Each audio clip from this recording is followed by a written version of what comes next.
Now, Ukrainian and Russian officials met in the German capital for talks on ending the conflict in eastern Ukraine, but nearly 9 hours of talks on Thursday still failed to produce a breakthrough on signing a joint document.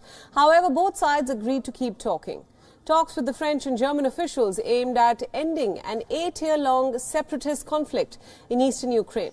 But the lack of progress marked a setback for efforts to defuse the crisis. The conflict in Donetsk and Luhansk region simmers on even to this day, despite a national ceasefire, or rather a notional ceasefire. Now, Russian Foreign Minister Sergei Lavrov accused Ukraine of trying to rewrite the 2015 agreement, also accusing Kiev of cherry-picking only the elements most advantageous to it. Ukraine says, meanwhile, that it is committed to the accord. It rejects Moscow's assertion that it has nothing to do with the conflict.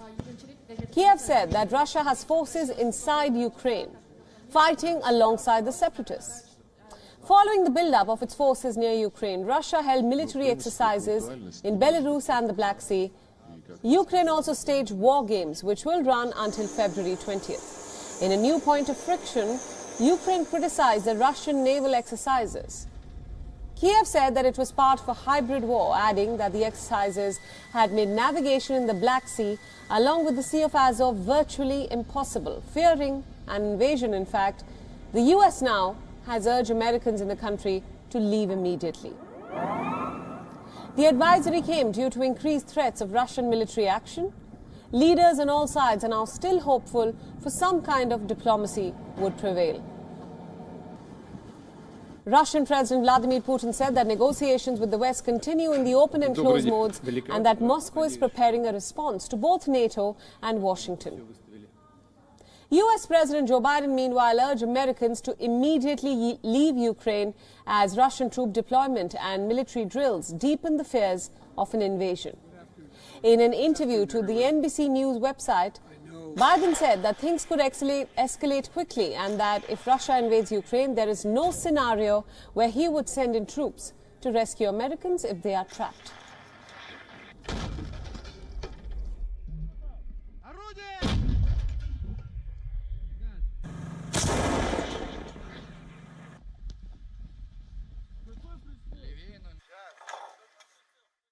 What scenarios would you put American troops to rescue and get Americans out? There's not. That's a world war. When Americans and Russians start shooting at one another, we're in a very different world than we've ever been in. Biden's remark came hours after Russia rolled its tanks across Belarus and conducted live-fire drills that drew ominous warnings from NATO and added an urgency to Western efforts to avert a feared invasion.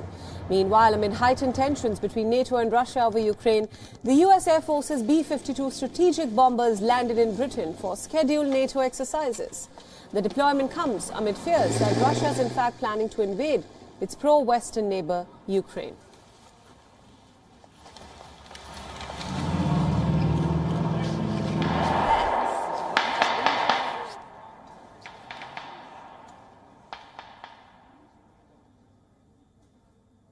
Our executive editor Palki Sharma Upadhyay is on ground zero covering all the latest updates. She joins us live from the Russia-Ukraine border.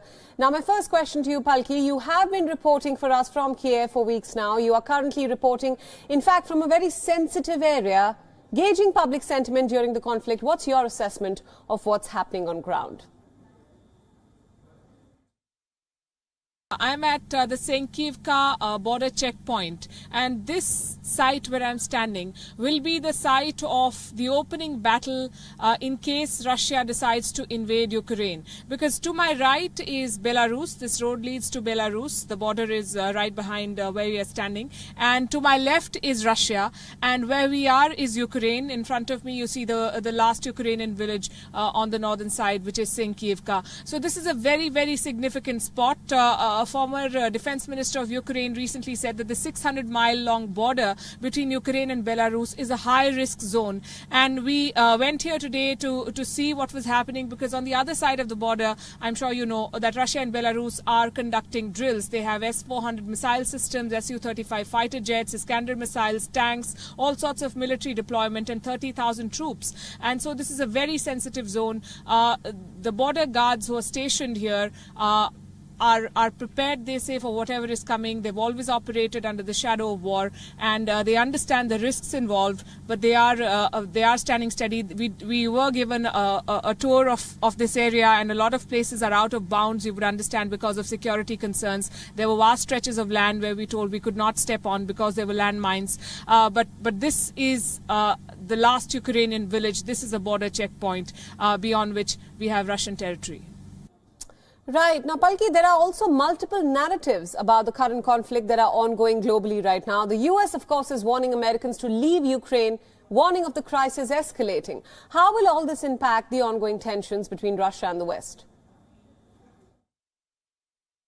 Well, Joe Biden's statement and his administration's assessment becomes more dire by the day. When we began this week, we were telling our viewers about American intelligence assessments that said that Kiev could fall within 48 to 72 hours, that there might be 50,000 civilian casualties, 25,000 troop casualties on the Ukrainian side. This was American assessment. They could not give any specific details on how they arrived at those numbers, but that's what they said. Now, in this past week, we've seen the U.S. president repeatedly say that American citizens should evacuate. This is the time to leave, and he's made a very important statement today where he says that he is not going to send U.S. troops to evacuate citizens because he's been giving them enough warnings, and he says we're facing one of the biggest militaries in the world, i.e. the Russian military, and things could, quote-unquote, go crazy at any time, and that does not instill a lot of confidence in the people here. But if you talk to the people of Ukraine, they say that they're hoping there is not going to be a war, and they're confident in their forces, and the spirits remain high.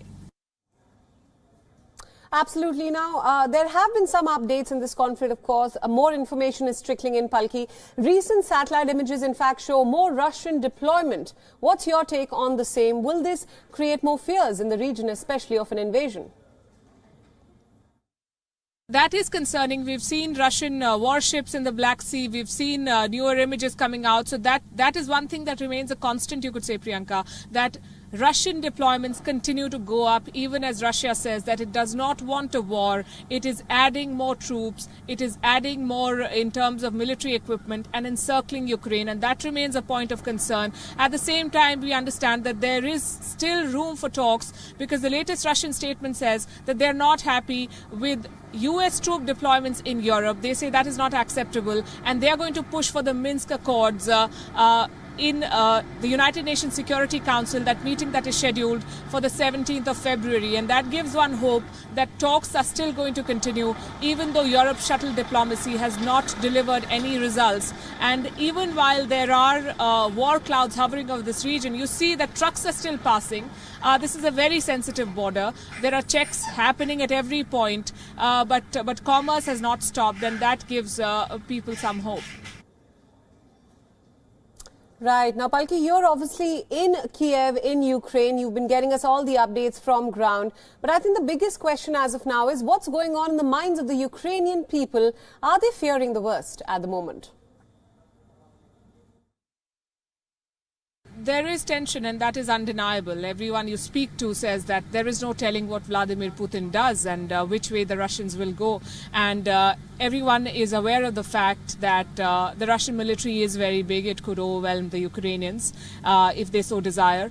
Russia has put everything on the table. The fact that their president came out and said that while NATO forces are very big, at the same time, the world must remember that there will be no winners in this war, and that Russia is a nuclear power. So those threats are very much there. The hope here in Kiev is that diplomacy delivers and not tanks. But at the same time, the president of Ukraine, Volodymyr Zelensky, has made it very clear that none of these compromises are going to come at the cost of Ukraine's sovereignty. When the Europeans push for Minsk Accords, the government in Kiev says that the implementation of that agreement will not happen on Russia's terms. So both sides standing firm, and a war, as Vladimir Putin himself said, is going to be unwinnable for all sides involved. So it is not in anyone's interest.